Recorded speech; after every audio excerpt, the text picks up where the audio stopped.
Hi, Drew and Josh. My name is Felicia, and you can use my name as long as you don't make the stupid "Bye Felicia" joke. In a nutshell, about 2 years ago, I had a major medical emergency, and hot on the heels of that, a friend of mine took her own life, and then major world events hit me very personally, and I fell into what can only be called, I don't know, endless panic attacks. I had endless panic attacks for weeks. Then I became agoraphobic and I didn't even know what was happening to me. With the help of my regular therapist, my talk therapist, I was able to get out of it a little bit, but then fell back in maybe even deeper. Through your podcast, I actually realized that I have OCD. I have existential OCD, which is a big pain in the butt for many reasons. One of which is it's a chameleon and it's really hard to figure out that you have it. But with the help of your podcast, I found a therapist who specializes in OCD and she's amazing and she's really, really helped me. So I've tons of did it anyways, have gone on trips all over in airplanes by myself, back engaged in my life with my kids, doing my work that I love. But my question to you is, even after almost a year and a half of recovery, I still have really, really hard days and really, really hard moments. And I don't know if this is reassurance seeking, but is there a timeline? That might be a tricky question, but I wanted to know if maybe there was one. Thank you so much. I love you guys. Bye.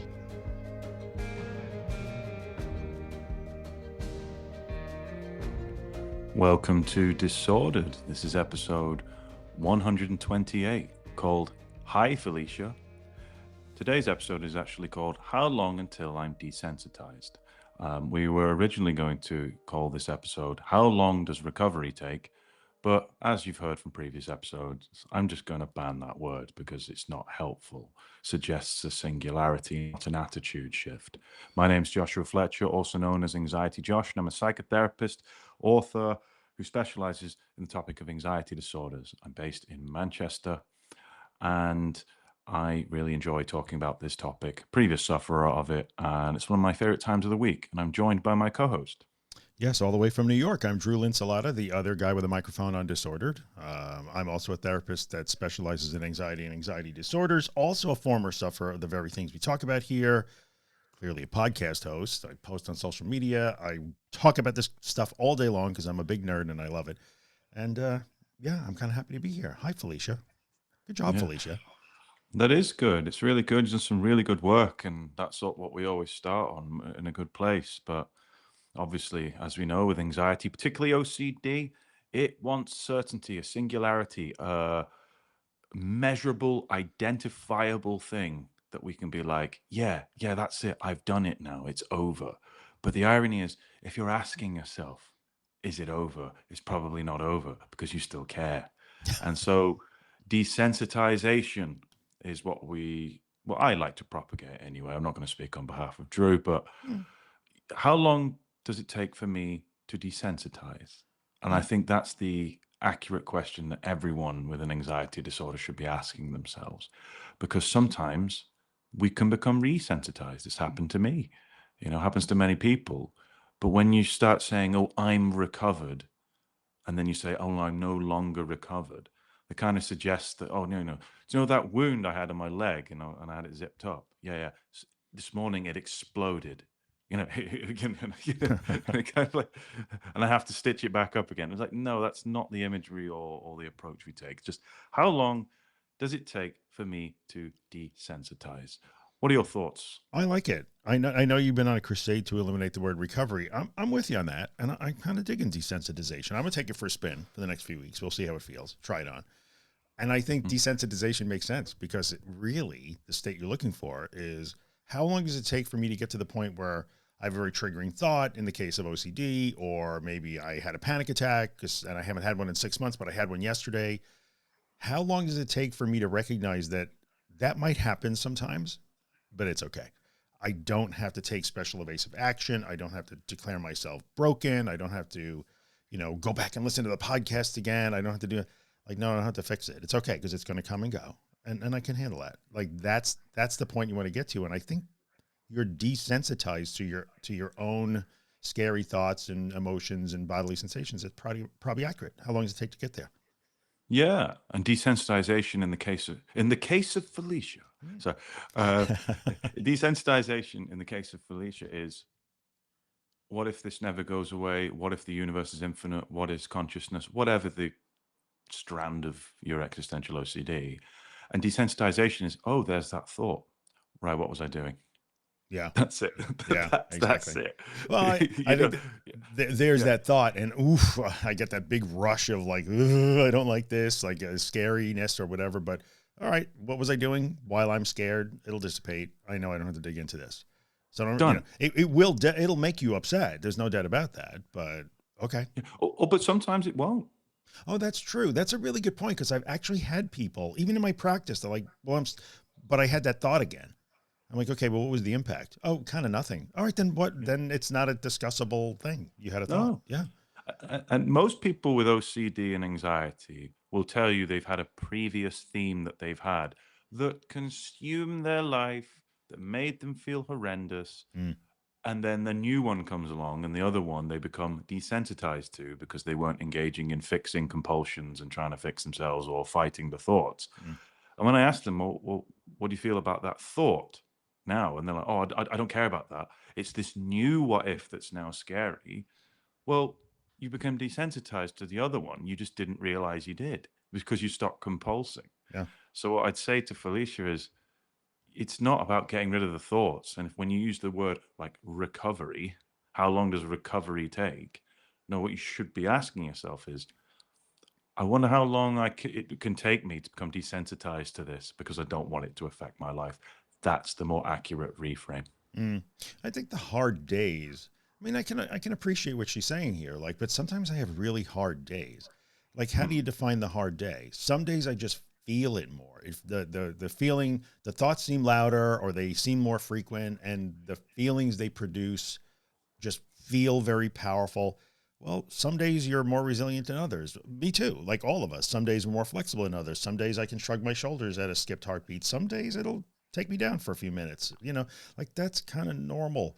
So I think mm, it's I would start with, well, how long does it take to become desensitized? Well, what do you define as a hard day? And I suspect that your hard day definition today is very different what a hard day definition was a year and a half ago when you're really mm. struggling. So, what does it mean? You feel it more or you feel it more intensely? Okay, that can happen. Do you know what a hard day is according to Daniel Powter, the Canadian musician? Wow. But what is it? What is a hard day? Because you've had a hard day, Yeah. it means the camera doesn't lie. Mm. You work up a smile and you go for a ride. You repeat that you've had a hard day again. I'm going to shut up. Would you like to hear it did it anyway? Yes, let's hear it did it anyway before Josh quotes more Canadian music. This is from. Hi, Oh, Drew Oh, and Josh. oh no, you're playing one. I was Okay, going to that's play fine. one. I was going to read one. No, you play one. That's cool. I'm going to leave that in. I'm not even going to edit that. Like behind the scenes, this is BTS with Disordered. All right, I'll play it. Then we'll do a written one too. Cool.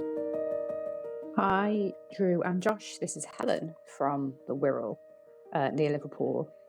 I just wanted to share my did it anyway, which was traveling down to London. I've got some health issues that I need to see some doctors in London for. Not only was, I'm not feeling well physically, but the anxiety inducing tests and traveling down on the train. But I did it alongside my anxiety. I got on the tube. I had bloods taken. I had loads of tests done. Was I anxious? Yes, I was. Did I allow it to stop me moving forward? No, I did not. And this is the second trip into London that I've had to do. And I definitely felt less adrenaline spikes, more accepting it was going to come, but it was also going to go. So just to anybody who's struggling, I just want to say, keep going. And sometimes that's going to mean taking the anxiety in your pocket with you, but it is worth it in the end. I promise you. Thanks for everything you do. Bye. Helen out there killing it. Love it. Yes, Helen, big up the Northwest as well. It's over in the Wirral. The Wirral. Yeah, it's about a 40-minute drive from me. Okay. Well done, Helen. That's really brave, and with multiple factors as well.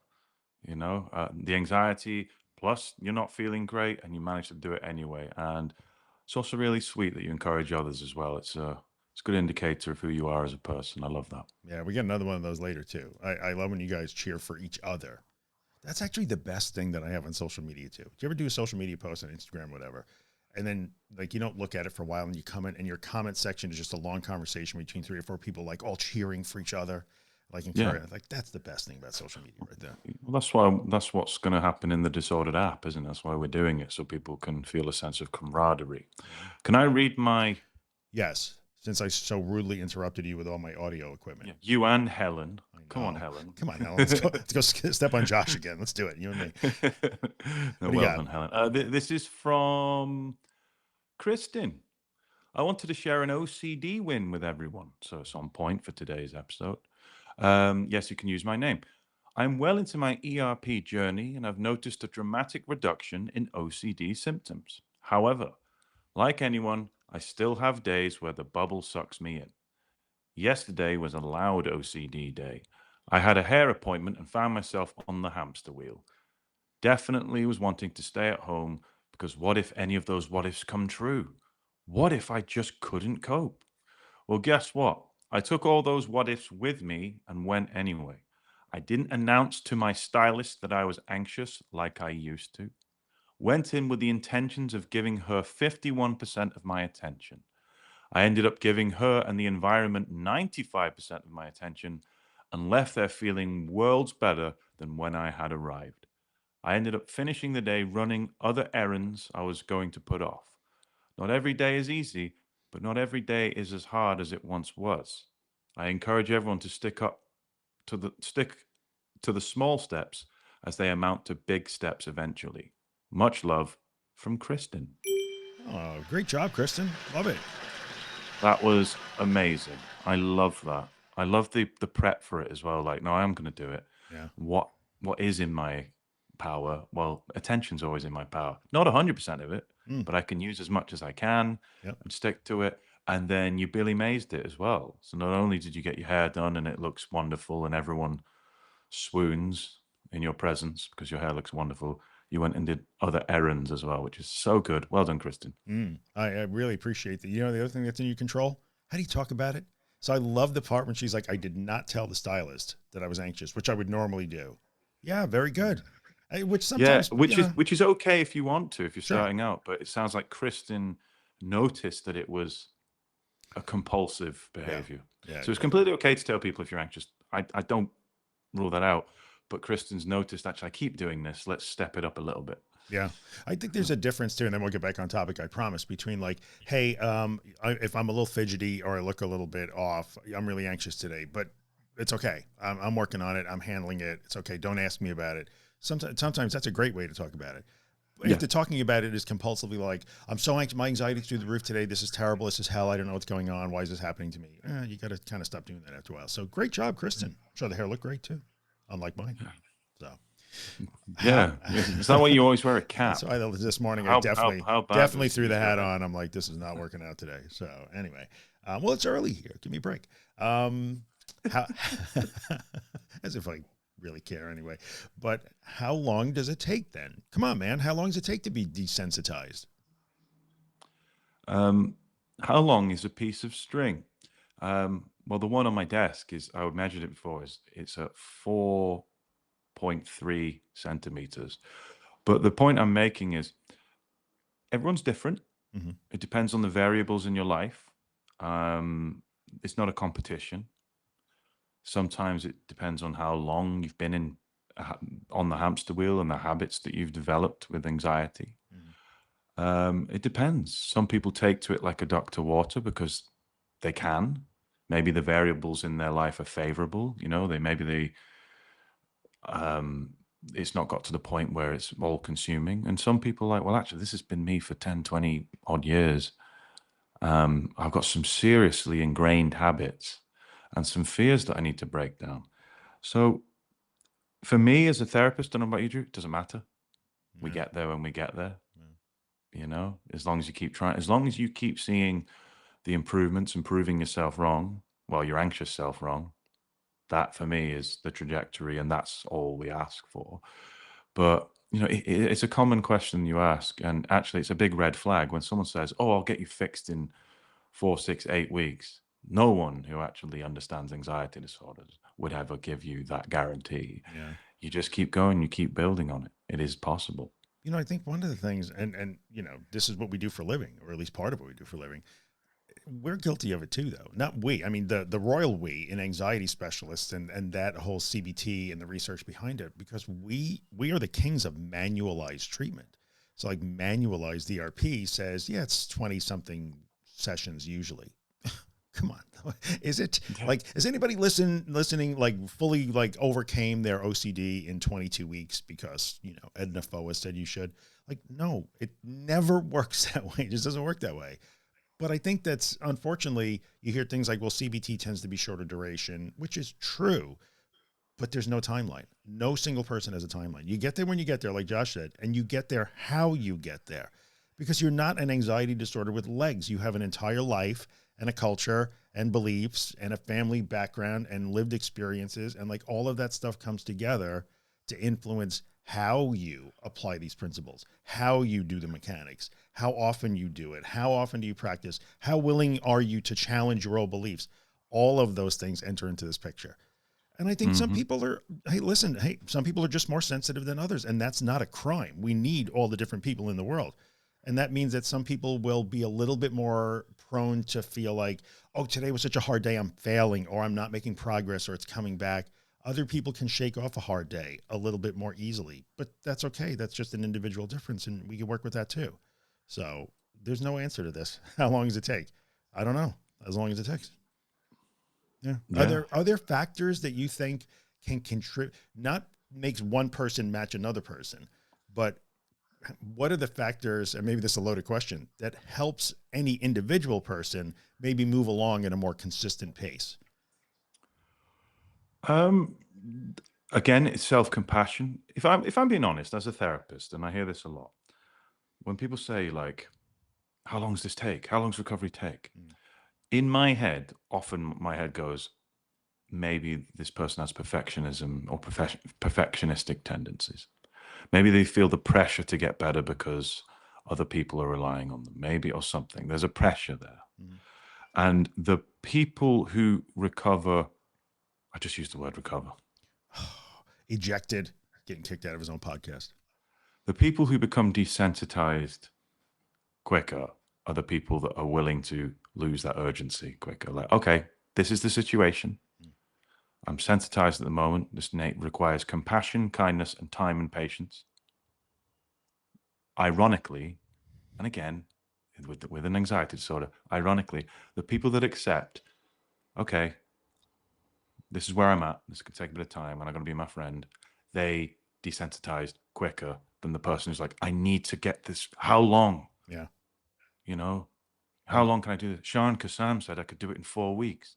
Yeah, well, you just put an extra pressure on yourself, because then what happens when you get to 4 weeks or whatever, and then you're like, oh, I'm still here, I'm failing. And then suddenly Craig the critic gets really louder. Is he in the building today? Yeah. We He's have Craig. always in the building lurking. It's Craig the critic. Why aren't you doing that? And that, don't let Craig the critic infiltrate the narrative of recovery, which is, I acknowledge what's happening. I'm compassionate. I realize this takes time, and that's okay. Mm. You know, but when you add pressure to recover, it has the opposite effect. I must be completely desensitized before my friend's wedding. No, go to your friend's wedding sensitized, you know. And that's the examples that we're hearing in these did it anyways. Yeah. You I know, I was agree. just willing to do it. Helen, you know, I'm willing to do it. I've got to go down there, so I'm willing to do it. And Yeah. that's why Helen's doing really well. Which means it's going to be hard, which means I might struggle, which means I can't beat on myself and declare failure because today was harder than yesterday. on myself. Thank you. You should see the stupid grin. Across an entire ocean, the juvenility is shining through. I cannot with this. but I Don't know what you're can't. talking about. I don't. I'm completely serious here, says Josh. I will not beat myself up because I had a hard day. Seriously. No, What you're is? right. You're Yeah, sorry. I was yeah. being really No, childish. and I think it's totally. Hey, listen, I'm here for it. I'm no more mature than you are, dude. So like, I'll call myself out. What? Yes, kindness, because you're gonna have patience, and you have to recognize. And I think our friend Kim Quinlan, she talks about this a lot. She's really good at explaining this. You have to remember that you're trying to do a hard thing. Yeah, exposures are mechanically hard because they're really scary and challenging. You're also often challenging very long-standing beliefs that like, no, yeah, I hear you. Acceptance and tolerance, cool. But really, I want to use acceptance and tolerance to control. And it takes a Yeah. long time for people to recognize sometimes, oh, I still hold the control belief and I'm really trying really hard to control. I just wrapped it in tolerance and acceptance. Oh, those don't mix. It's like oil and water. They don't go together. The moment you realize that willful tolerance and acceptance and things are not tools to Yeah. be picked up and applied to something, Yeah. it's an attitude. But that takes a That's what it is. while to come to that. Like just recognizing like, oh wait, I'm actually changing a belief. I'm literally like challenging a long-standing belief system or a long strategy that I've held. And you got to be nice to yourself because you will invariably hang on like hot death to the old strategy and the hot belief, like we all did, and everybody does. So that's part of the timeline as well. And you can't techniqueify that either. You think you can. Oh, No. now that I know that I'm trying to control, I'll just stop trying to do that. See me in 2 weeks. It'll just happen little by little. It's okay. Patience. So when you're asking, how long does recovery take? Yeah. Honestly, that how long to be desensitized?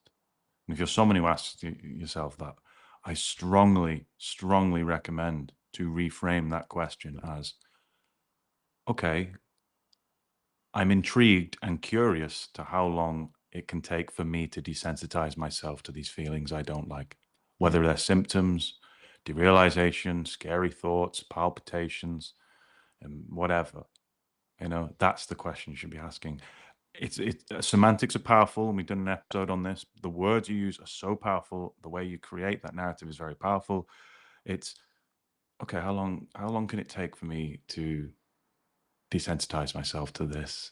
Without pressure. I'm curious to see how long it would take. I remember actually in the midst, as I'm talking, I remember in the midst of having panic. I was on a bus and I was having a panic attack, and I knew I was going to a good place because the adrenaline rush was kicking in, and I was sat at the back, and I remember having that curiosity amongst the fear and chaos. I had this curiosity of, oh, I wonder how long it will take for me to be okay with this feeling today. It was almost like a challenge. Mm-hmm. And then when you take nervousness and excitement as physiologically the same thing, by the way, Mm-hmm. you can get to that process, and that's when you know you're doing well. But if you're the person sat in there going, "Oh no, I'm having a panic attack on the bus. I've got, I've got a meal I'm going to in 4 weeks. I'm never gonna feel better again. How long's this gonna take? Where's the technique? I'm failing. I can't find it." Then you're gonna keep banging your head against the wall. It's just like, how good am I at being anxious? And that, on the other side of that coin, is okay. The more I practice on being good at being anxious, the less sensitized I am to this feeling. Yeah. The drawback to that though is for everybody, both of us too, you are anxious in that moment. If I have an anxious day, I am having an anxious day. Like there is no way for me to not have that day. So for me, the challenge becomes staying in touch with, oh, I see what's going on here. I'm having an experience that I really don't like. And it's okay to not like it. We're not trying to learn to like being anxious. We're trying to learn that we do not have to treat it like an emergency. That's the difference. So like I'm having an experience that I don't like right now and I'm fighting it. How quickly can I stop fighting it? Because the instant reaction is to push against it for every human being. But once you catch it, that's the desensitization. And it takes a long time to get there. There was a lot of practice that gets me to like, oh yeah, here I am. I'm fighting it. Let me let go and let it play itself out. And sure enough, it becomes a more tolerable experience, even though I still don't like it, but you don't have to like it. You just have to learn that it's not an emergency. Mm. Yeah. And that takes a while. It takes a while. I think if you're asking the question, why, that tends to increase your timeline. In the beginning, everybody has a right to know why, and everybody wants to know why.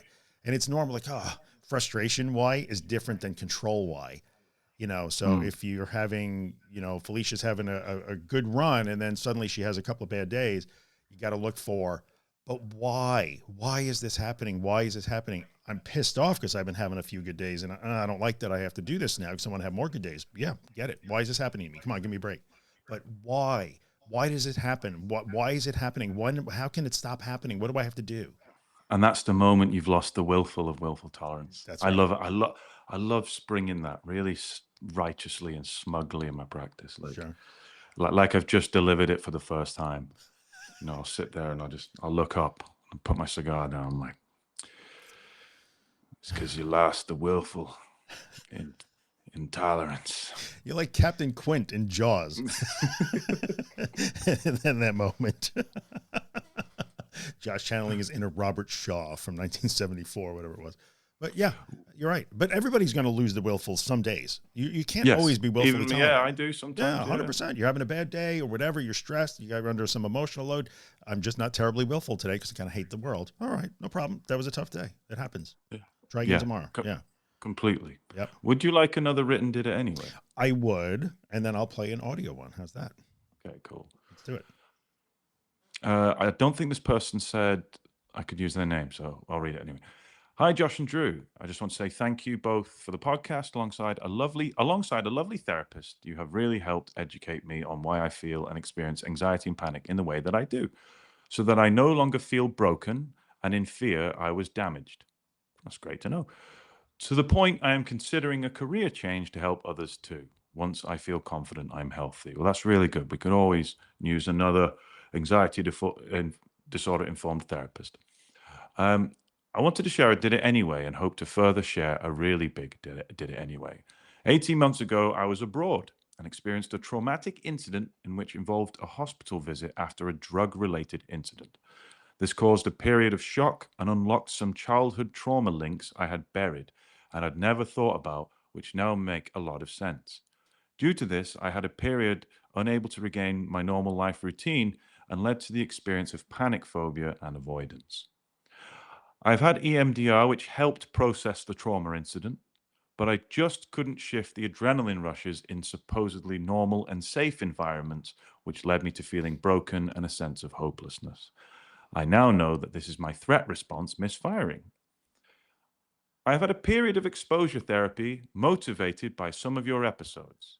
I work with a normal routine, and I've even managed to attend weddings and social things with friends, and even got back to attending football matches, all through the change and belief that what I am experiencing is normal, albeit they are still challenging and uncomfortable and spark that secondary fear.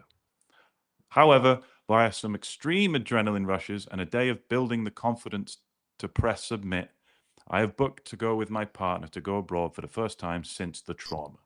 I haven't quite managed to get to the stage of no ruminating or adrenaline rushes in the supposed normal environments, but I have booked it anyway. Here's hoping I can follow this up with a positive exposure experience following of an all-inclusive pool and sunbed and another step towards recovery. It's really great. I mean, hell, I'm rooting for the all-inclusive sunbed and food and beaches and. I love that though. You're grabbing the vision there. And did it anyway, send her in and I love it. And there's that belief in yourself. And you're not the one saying, "Oh, how long does this take? How long does this take?" You've acknowledged that you're in process, and that's okay. And the irony is that because you've acknowledged you're in process, it takes the pressure off and you're doing it. You're on the way to desensitization. You've seen it. You've experienced it. You're not just trying to rush to the end and mark it off. And by doing that, you're going to get to desensitization quicker. Yeah. Why am I choosing to take this trip when I'm not fully desensitized, not fully recovered? Well, because this is going to be part of it. This experience will be part of it. And it might be challenging at times, but okay. Which is a hard attitude to maintain. Some days we're just frustrated and tired and we just want to take our crayons and go home. And that's okay. Have those days.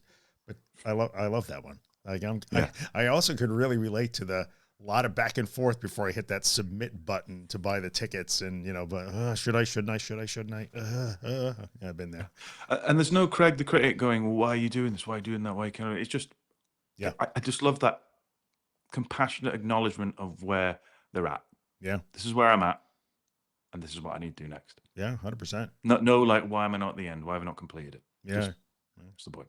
How long does it take? I'm having a bad day after some good time. Well, that's part of the bad day is part of the process. I'm going to, you know, as far as like how long does it take to complete the process of desensitization? I don't know.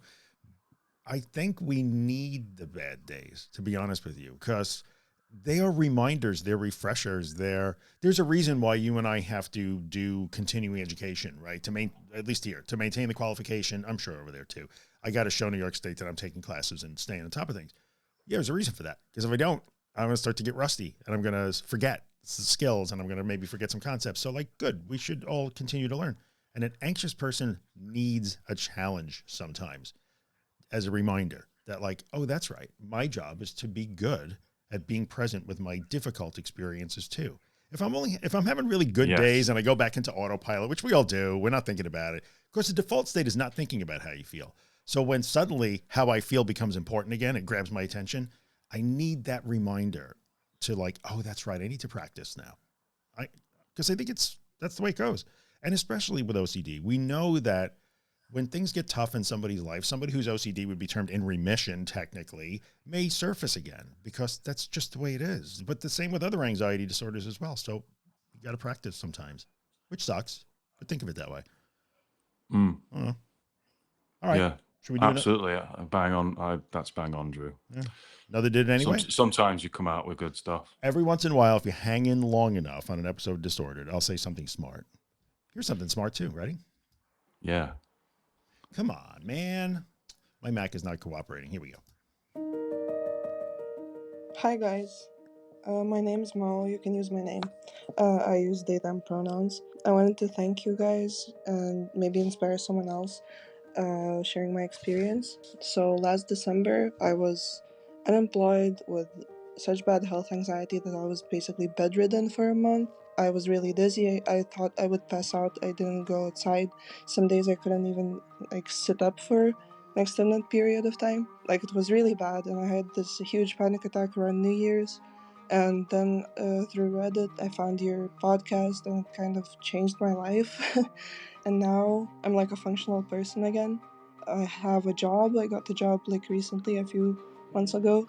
And my big did it anyway was going to a metal concert with my best friend. We went to see Gojira, and it was so fun. I was terrified. It was so worth it. And I even went to my first mosh pit, which was exhilarating. I got kind of beat up, and it was a lot of fun. So this is your sign to never give up on yourself. I was at my lowest low, and now I'm living life again. And thank you so much, guys. Damn. Mo, you are my listener of the week, my favorite listener right now. I couldn't sit up in bed. I was dizzy. I refused to leave my room, and I got beat up in a mosh pit, and I'm so happy for it.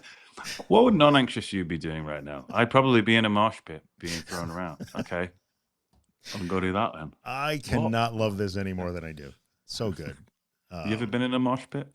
Once. It's definitely not my scene. I'm not. Yeah, I don't find it to me at all fun. Somebody fly into me at high speed. That's the kind of thing that I don't want to do and want to prevent. But anyway, but that's cool. A lot of people really love it, and I love this for Mo. I just love it. I liked watching I don't really like it either, but I went to a Slayer gig once. And I was sat watching the pit and people going mad.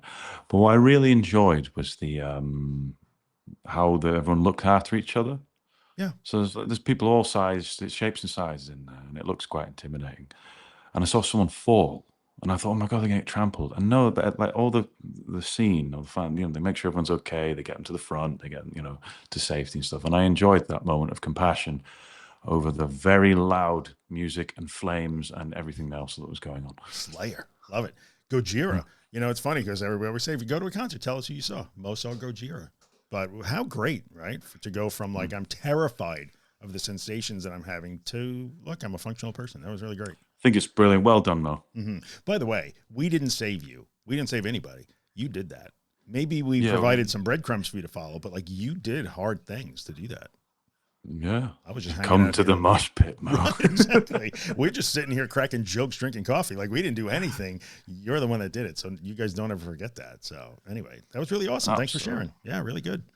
So what else? So be curious towards your journey towards desensitization. Do not ask how long does it take to recover, or if you want to ban words in books like me, just ban it altogether.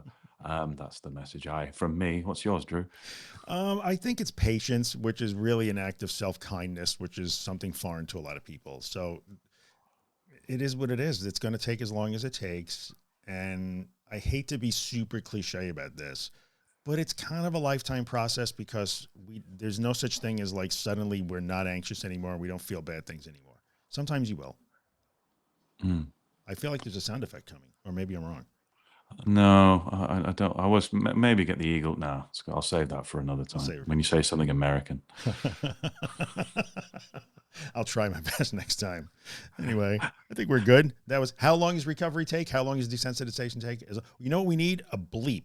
This is a good use of AI. Whenever we say that word, the R word, it just automatically bleeps us. We got to find a tool that does that. Like we said a bad word. Anyway, how long does it take? As long as it takes. What are you going to do? So. Absolutely. Thanks everyone for tuning in. If you want to send in a Did It Anyway, you can do it at disordered.fm. While you're there, you can sign up to the mailing list to hear any announcements, such as the upcoming Health Anxiety book and the Disordered app. If you want to leave us a review, we really appreciate it. Whether, give some stars on Spotify or Apple Podcasts or wherever you listen to us, that'd be really cool. If not, we'll catch you every Friday. Yeah, thanks for listening. We'll be back next week.